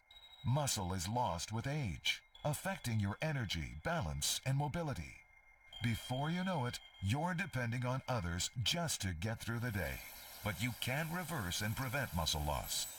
Introducing MyoHealth, a revolutionary proven approach to increased muscle strength and function in as little as 30 days. Live life on your terms with more energy and confidence. After a serious health issue put me down, MyoHealth's getting me back up again. I'm doing activities that I haven't done for a long time. It really works. MyoHealth is a safe, natural dietary supplement, the result of decades of research and 24 human clinical studies. You can live stronger at any age with greater strength, mobility, balance, and energy. Call or go online now and take the MyoHealth 30-Day Strength Challenge. This is why you work so hard to pay the mortgage. Because home is more than 4 walls and a roof. It's that porch swing on a summer night. It's pajamas with feet and everybody over for Sunday dinner. And that old stuffed chair in the living room you just can't get rid of. This is why you work a second job. This is why you learn to fix things yourself, so you could save on repairs. Because home is your place, your memories, your family sleeping in their own beds at night. And that is why we want to help. We are making home affordable, a free government resource that can make paying the mortgage easier. And now even more options are available. Call 888-995-HOPE today. That's 888-995-HOPE or visit makinghomeaffordable.gov. Good night, Mama. This is why. Brought to you by the U.S. Treasury, HUD, and the Ad Council. I heard on the news about that 5-year-old who found his uncle's gun. The kid didn't know it was loaded. I heard on the news about that 14-year-old girl who was bullied online for like a year. She couldn't take it anymore, so she got her dad's gun from his nightstand. I heard on the news about that guy who broke into someone's house, stole a gun from the hall closet. He accidentally shot his cousin in the head. She killed herself. And later, killed the owner of the store he was trying to rob. If you own a gun, you have a full-time responsibility. When you aren't using it, be sure it can't get into the hands of curious children, troubled teenagers, a thief, or anyone else who might misuse it. Your family, friends, and neighbors are all counting on you. Remember, always, lock it up. For more information on firearm storage safety, visit ncpc.org. This message brought to you by the National Crime Prevention Council, the Bureau of Justice Assistance, and the Ad Council. Good morning. You listen to 910 AM, the Superstation. My name's Robert Ficano, here with Keith Williams. Also, Police Commissioner Willie Burton, who just walking out our guest, and Scotty Boman, our residential, as we like to say, libertarian. Now, you said you had a couple comments about Biden? Yeah, the fact that he's a vice president that served with the most recent Democratic president after, and he wants to take office after a Republican has been serving. And I'm looking at patterns historically, and it's sort of like deja vu all over again. It's sort of like there's an obligation, almost feels like, okay, it's his turn because he's the former vice president. And I'm thinking back to, let's see, we had Walter Mondale, we had Al Gore. I'm trying to think of the last time a vice president of the Democratic Party, our former vice president, has actually won an election after a Republican has been in. I don't know about Democrats. I know Republicans. Nixon was Eisenhower's. Bush 1 was Reagan's. Mm-hmm. So those were vice presidents that won after they served as vice presidents of presidents that were in office. But for instance, H.W. got in right after Reagan. There wasn't like a Democratic administration in between. No, and then H.W. got probably it. When vice presidents used to run independently, and then they changed the Constitution, and so then which gave them more sustainability to run for president, actually. But that gets into a little bit of a intricate discussion on it. But what do you think about Biden's actual comments about that he worked with those Southern, and they're actually Democrats. I think people have the misperception that they were actually Republicans. They were Dixiecrats. They were Democrats. But Bob, this is the problem with Cory Booker. He's over there snooping around with the Republicans himself. Yeah, he did. Yeah, when he worked the deal for he lays claim for the crime bill a lot, and he had to do it through a Republican Congress or Republican, I should say, Senate. What's the difference between Eastland and these some of these guys? Okay, Mitch McConnell. Yeah. Okay, Mitch McConnell. See, the problem is he wasn't getting no traction, Bob. That's exactly what all of this is about. Yeah. They want to get noticed in what they were doing and make a distinction. And they're saying that it's a mistake, and so they're jumping on it, right? I think if you take what he was trying to say is you got to be civil, and you got to work both sides. And a lot of people say, well, we shouldn't use the Eastland example, but apparently he's been doing it most of his career. To use that as the example, and a lot of people have jumped on that. What is the Eastland example? Eastland, he was a Southern, I don't know if he was from Mississippi, Alabama, I'm not sure where he was from. He was a Democrat. It's back when they had the Southern Democrats that really ran the whole show. And they talk about the times that you'd have to go there at 10 o'clock in the morning. They were doing the committee assignments. They'd have their bourbon or whiskey out there, and they're drinking at 10 o'clock and making the committee assignments and things like that. Yeah. And what they were doing. And they're Southern, what they call Dixiecrats. They were very anti-African American. They were, Jim Crow. They were into a lot of things that tried to slow down the pace of civil rights legislation and things like that. And so he was the majority leader at the time, because he was a Democrat and the Democrats controlled it. If I wanted a committee assignment, I had to go over to him and say, these are the committees I want, or I want to be on, and stuff like that. And he said, and I think what Biden was trying to say is, I had to be courteous I had to be civil with him in order to make this work. And the one reference, though, he said I wasn't called boy, which I don't know, that makes no sense to me why he would even bring that up. But he did apparently at that fundraiser where he was speaking. I don't know. I heard, as far as the boy thing, what I had heard is that Biden referred to someone as son, and he said Eastland used to call him son. He never called him boy. He said he called him son. Yeah. He never called him boy, which he's probably saved calling somebody boy for being an African American. I mean, that's basically what he was saying. Bob, the bottom line is this. Politicians speak out both sides of their mouth. Okay, Corey's speaking out both sides of his mouth. Lopez talking about Biden, but she was the Antichrist. It's Ted Cruz. Okay, you know what that young lady needs to do? She needs to go back to New York and be a good legislator and shut her mouth. She could come up. Her only claim to fame is she was a waitress. Now, I'm not mad at people being a waitress. That's a noble job. But how you gonna dictate to me? You gonna change 2/3 of the economy with your ideas, and you have no education or no experience at that kind of stuff, Bob? Who is she anyway? So I'm thinking about pancakes when you say waitress. Actually, she worked in a bar, Willie. She served drinks. But Bob, she won, and that's a She beat a very entrenched incumbent, and now it's flowering other ones to run against some of the more moderate incumbents as well. And what they failed to see is that this last election in 2018, it was moderates that actually took most of the seats. It wasn't the ones that were so much more towards the left were progressives. I need a shot of bourbon. Okay.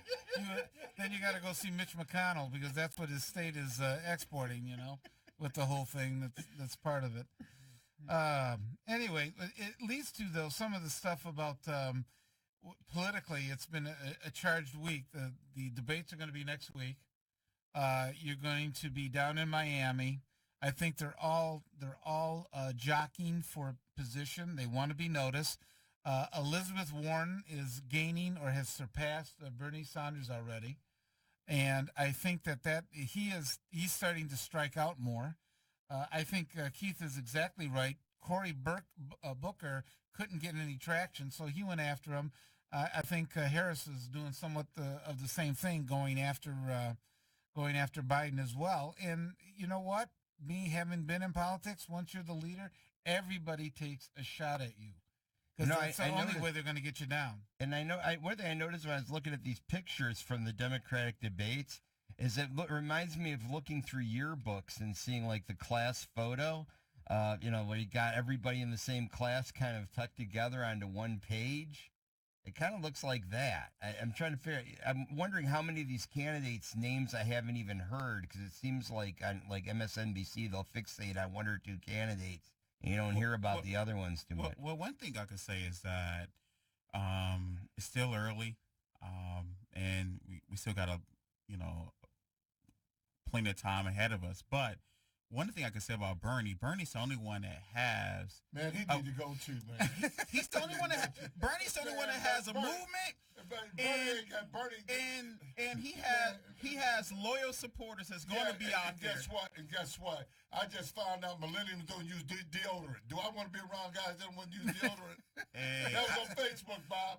They don't use deodorant. Millennials don't use deodorant, man. Why would I want to be surrounded by somebody like that? Okay. Another thing is that's Bernie's crowd. You talking about Bernie's losing the crowd. They're all going to Elizabeth Warren. You're talking about the ramen noodle in his. Look at Cory. See, they trying to prop up Cory Booker, man. Come on, man. Bob, this is becoming a joke. Bernie, hold on. You go to a fish fry, the black man's fish fry. Yeah, in everybody got a T-shirt in North Carolina. Everybody got a T-shirt on, but Bernie. Okay. I didn't see that photo. Okay. Yeah, you got to see. Everybody else got a T-shirt on. Even Biden had a T-shirt on. But Bernie. Bernie's always been independent. What is he? He never done anything. What legislation has he passed? He's going to say that some of the Medicare for all and some of the things they're talking about you ain't going to get it, Bob. No, you're not going to get Medicare for all. The smorgasbord of what Elizabeth Warren is putting out there, until you get Mitch McConnell out of there, you ain't going to get nothing passed. And he's up this year, and they haven't got a candidate to run against him yet. Yes. Which is one of the issues, because he's hooking himself up. So do you say Bernie is out? Yes, he's out. Yeah, Bernie's going to fade. He's done. You can stick a fork in him. Fade. He's done, man. Bob, and see what is happening. Out of those 20 that's running, like Huckenbacher, he should run for Senate. Yeah. He's a popular governor. He should run against that clown they got out there. They should, Lord, just eliminate half the O'Rourke bill. should run again in Texas. Yes. Against the incumbent Republican Senate. When Bernie pulls this out, I'm gonna be here. I'm gonna be the first to come on the show and say, "I told you so." It's not gonna happen. Him and Joe Biden the same age. It ain't gonna happen. Bernie, see, the problem is Bernie doesn't tell us. He hasn't made any inroads in the African American community. He still is very nervous about that. He also isn't doing a very good job, I should say, of getting into the gender situation too with women voters. And I think women voters, the Republicans with the abortion and everything else have given even more incentive for women to come out and vote at this point. Sometimes not that I give political strategy to Republicans, but why would you be doing this right now to anger more women and they're going to come out and vote? It makes absolutely no sense in what they're doing. It doesn't make any sense, Bob. You just think about it. Elizabeth Warren, Pocahontas. Okay. No, but I'm saying, Bob, she got something for everybody. If you got a broke toenail, I got something for you. I got a plan. That's what she said. I got a plan for that. I got a plan for that. Hey, man, I'm just tired of all this rhetoric, man. Where's the eloquence, Bob? Where's the future? What about talking about the future from a realistic standpoint? And then, Bob, you got these political parties that run around getting money to keep their professionals in business. Man, I asked my wife yesterday, what is a strategist? They got titles. NBC strategists. They gave these guys titles. All the guys. Now listen to this. MSNBC been captured by all the ex-prosecutors. All the ex-U.S. attorneys. Now they becoming TV stars. Yeah.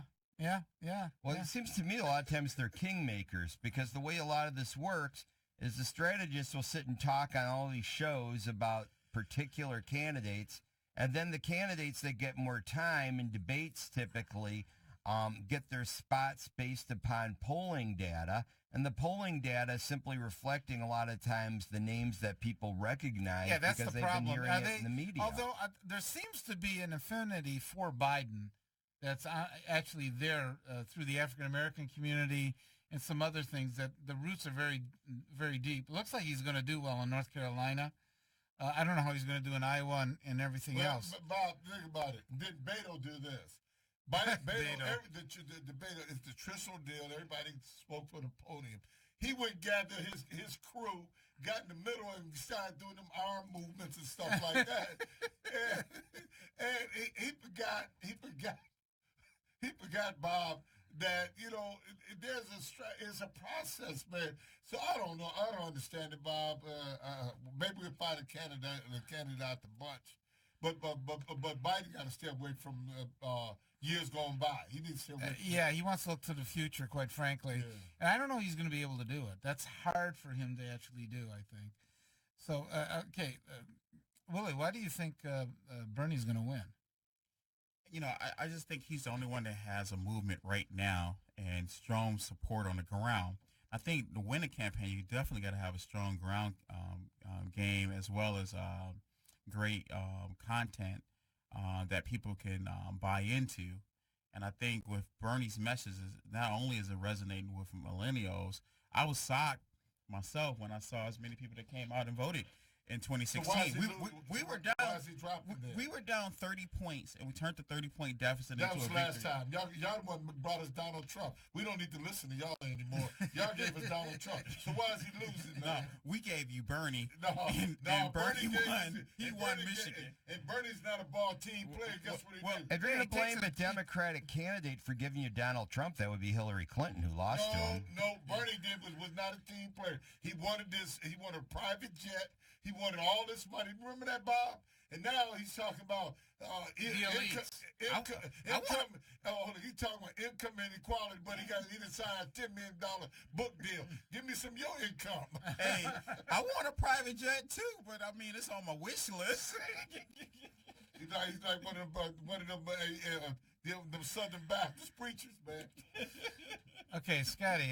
I know Libertarian. Is there any candidate you guys have picked yet?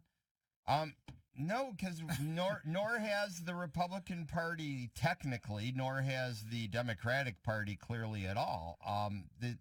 We have candidates running, though, and I could talk about a couple of them.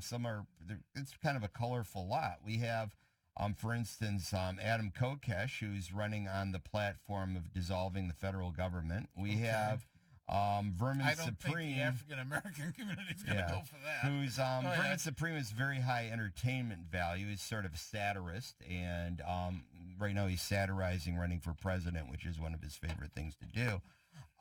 We have Alvin Vora, who is a former leader within the Libertarian Party, who's got some very strong ideological positions he's pushing.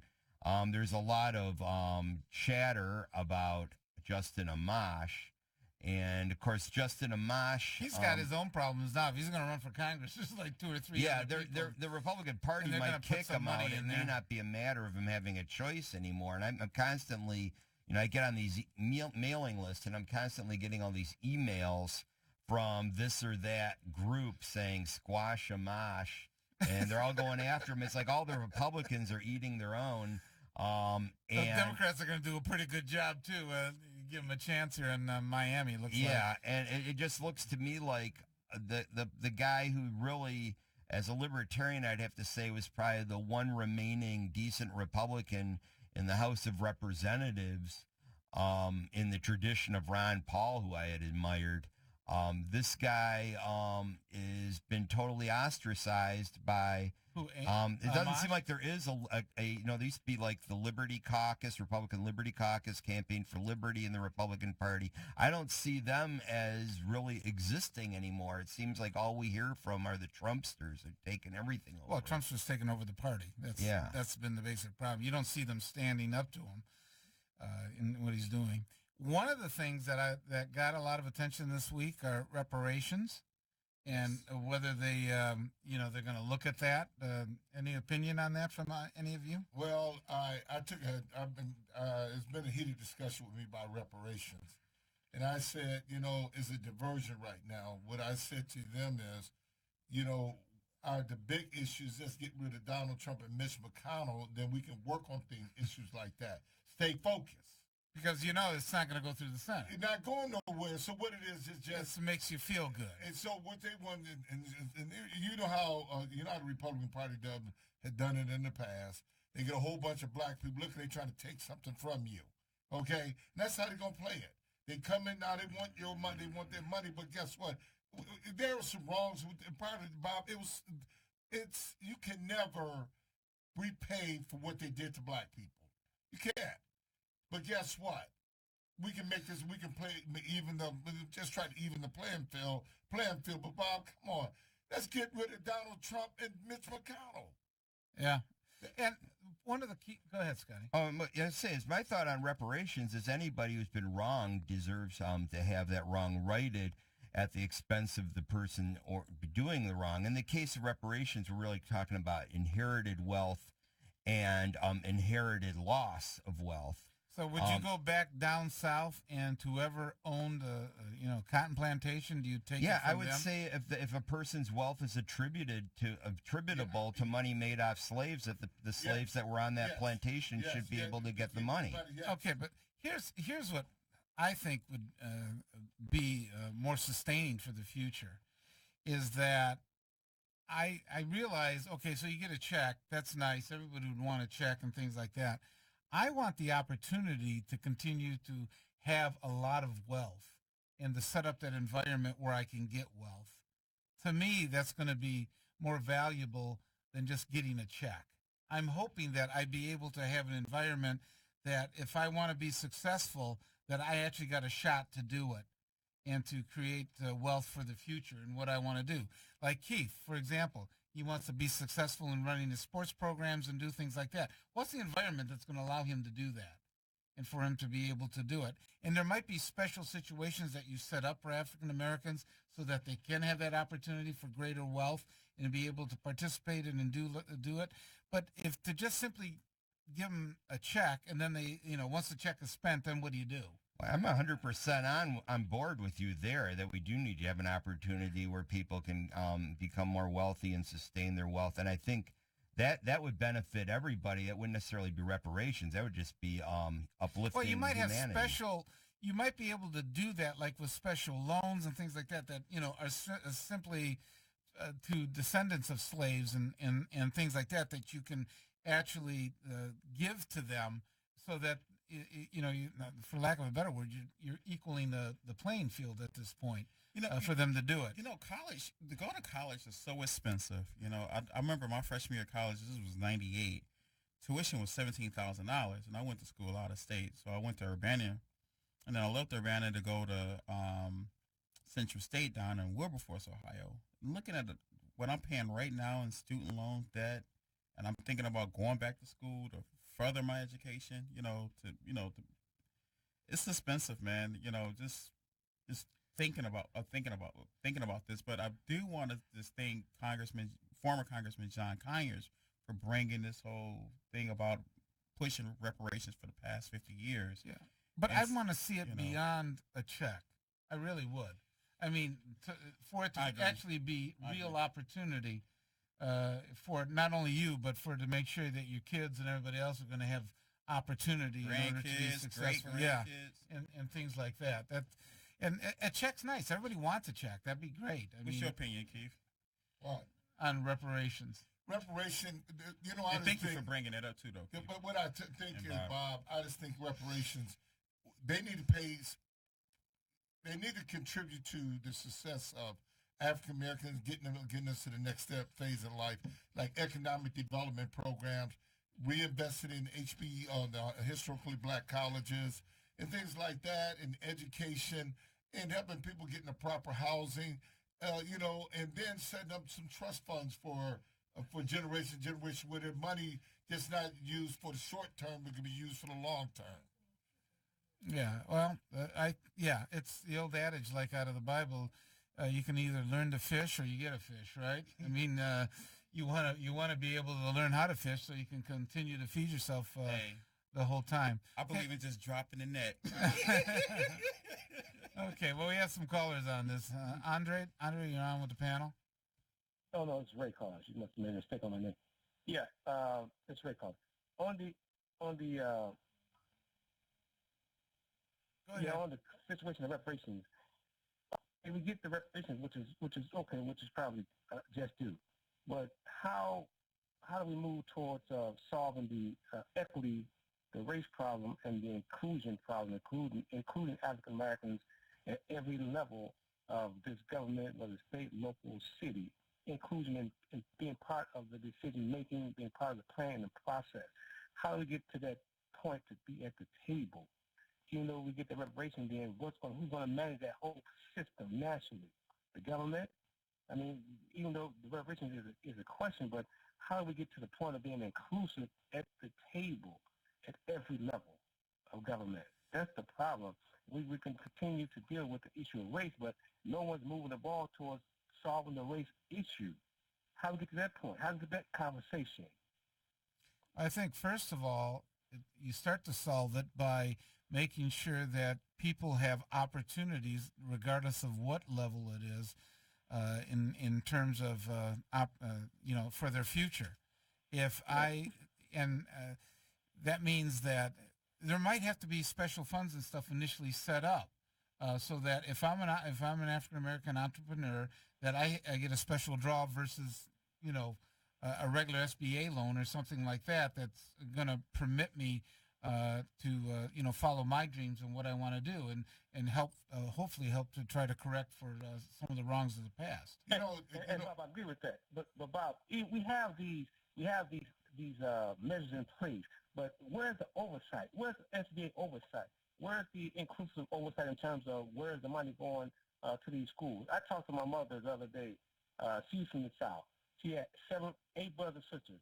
All of her brothers and sisters are proficient in math, reading, science, and penmanship.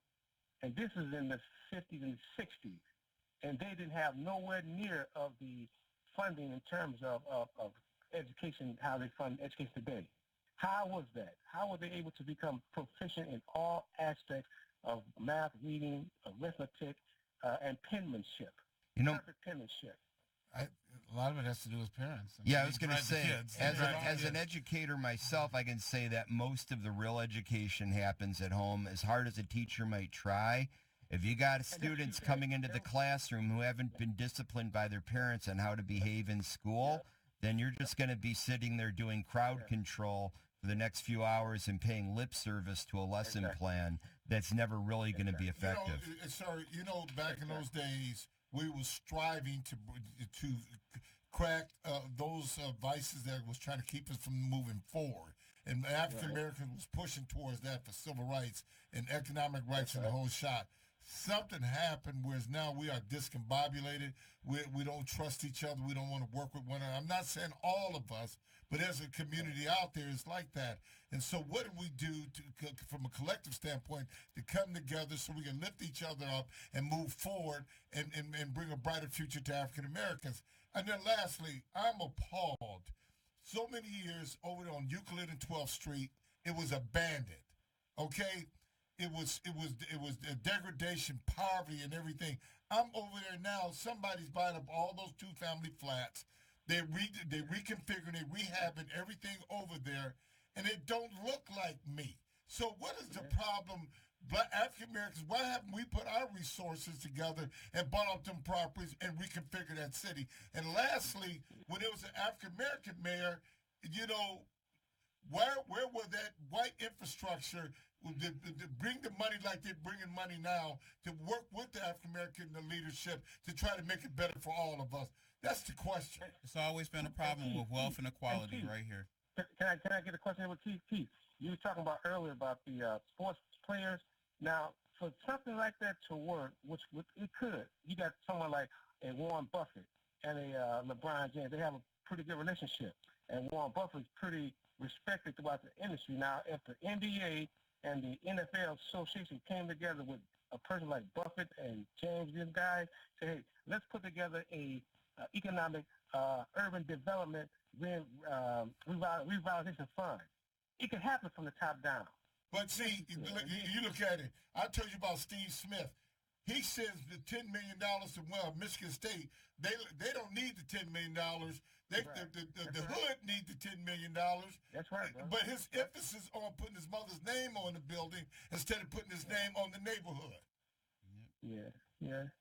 Well, you could have green and white right under it. Green and white. Yeah. All right. Thanks for the call. Hey, Okay, Willie, thanks, what's up, brother? How are you? Hey, how you doing, Brother Ray? Yeah, right. Thanks, Ray. We appreciate it. Got a couple more callers before the end of the hour. Next up, Terry. Terry, you're on with the panel. Yeah, I just wanted to talk about the reparations. Just to say that, it's a debt that can never, ever be repaid. I agree with that. That can't be repaid. So, but with that in mind, Mr. Ficano, don't talk to me about a loan. We're beyond loans. Yeah. Immigrants came over here and picked up I don't know how many millions of land and continue to be supported. With starting businesses, getting homes, all kinds of stuff. So that's all I want to say. Thank you. Okay, Terry. No, what I'm saying is, just don't settle for a check. That's what I'm saying. You want to open up opportunities. Bobby, did you get a point? No, whatever it is.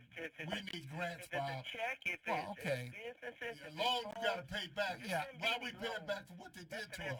Okay, but what I'm saying is you just don't want a check, because once you spend the check, you're going to be back in the same situation. What you really want is, beyond a check, is opportunity for you and your family to be successful. Excuse me for 1 second. I get that. I totally 100% get that. But then the other thing that we have to keep in mind is that the oppressor or the abuser should not get to decide what their compensation will be. I agree with that.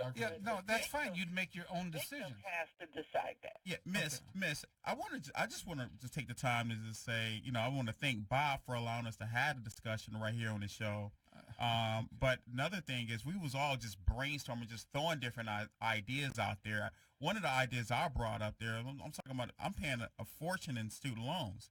And, and I'm an African-American, man. I mean, well, I'm black and I'm Native American, but I mean, that's, we can talk about that later. But one of the options might be to pay off your loans. Bingo. Yeah, and I want to go back to school so I can have student loans too, so I know exactly what you're talking about. So I can't even pay off the loans that I got right now in order to, for me to go to law school and things of that nature. I'm busting my butt trying to, hold things together. But I mean, I would love to go back to school, to go to law school. And the thing about it is it's just, I cannot afford it right now. So, we just having different discussions. I mean, we just brainstorm, just throwing things out there. But Terry, we appreciate you calling. We got a couple more callers we want to get to before the end of the hour. David, you're on.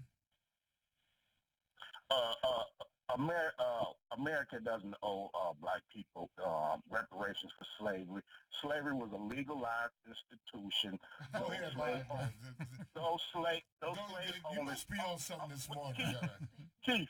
We got another caller. Yeah, wait a minute. You're saying it was legalized. Just because it's legal didn't mean that it was supposed to. It wasn't right. Wait, stop. Hey, hello? You go ahead.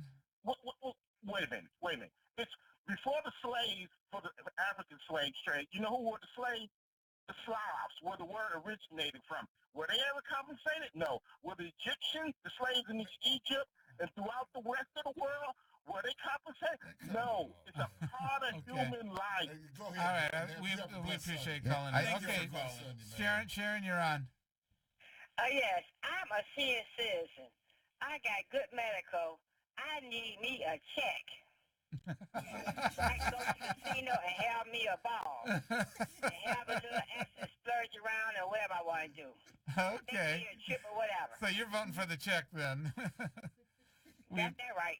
Okay, thanks, Sharon. Thank you for calling. Thanks. Who wants the check? Who wants their loans and debt forgiven? When it comes to a lot of these discussions about, giving money, loaning money, handing money around, I think we need to go back. If it's about reparations, you need to talk about who's the money coming from and who's the money going to. For instance, I have a next door neighbor who immigrated here from Cameroon and is doing quite nice. And I have my mother's parents came over on a boat from Germany. Now, there's no way that my mother's parents would have, or my mother for that instance, whose parents came from Germany, would owe a penny to my next door neighbor from Cameroon as reparations, because neither one of them have wealth that was descended from slavery or even biologically are descended from slaves or slave owners in the United States. Okay, but I mean the concept is that if the federal government decides they're going to have reparations, their tax is that you can't follow completely that line, because then why should people pay property taxes for schools if they don't have kids in the school system? I don't think they should. Oh, okay. Well, I guess you asked the libertarian why should we're at a people different pay level taxes here. and fill in the blank. I like the lady who just called in. She wants a check. She wants a check. She All wants right. to go to the casino and have a ball. Okay, I want to thank all our guests here this morning on 910 AM the Superstation. Maxine, thanks again for running the board. We appreciate it. Police Commissioner Willie Burton. Having fun on the Robert Ficano show. Yes. Keith Williams, always opinionated, president of the Michigan Democratic Black Caucus, and... It's not opinionated, it's the fact. Keith, I want to say thank you for what you're doing in the community, man, working with young people. And, I like that. Okay, and Scotty Boman here as well. Just the facts, my dear. Okay. Thank you, Mr. Robert Ficano. All right, and you'll be listening to us next week, hopefully, on 9:10 AM the Superstation next Sunday. Have a great week. It's like the devil's trying to work to give an idol. So you've decided to go to college. That's cool. So pop quiz. Which is a better way to earn your degree? Commute to college and fill your gas tank, get stuck in traffic, drive in bad weather, try to find a parking space, walk a half mile to class, or learn online at Independence University. In the park on a bench, on the beach on a towel, or on your couch with your kid, your campus is wherever you want it to be. You don't go to college. College goes to you. That's independence. That's Independence University. You schedule classes around your schedule, and all your supplies, including a brand new laptop and tablet,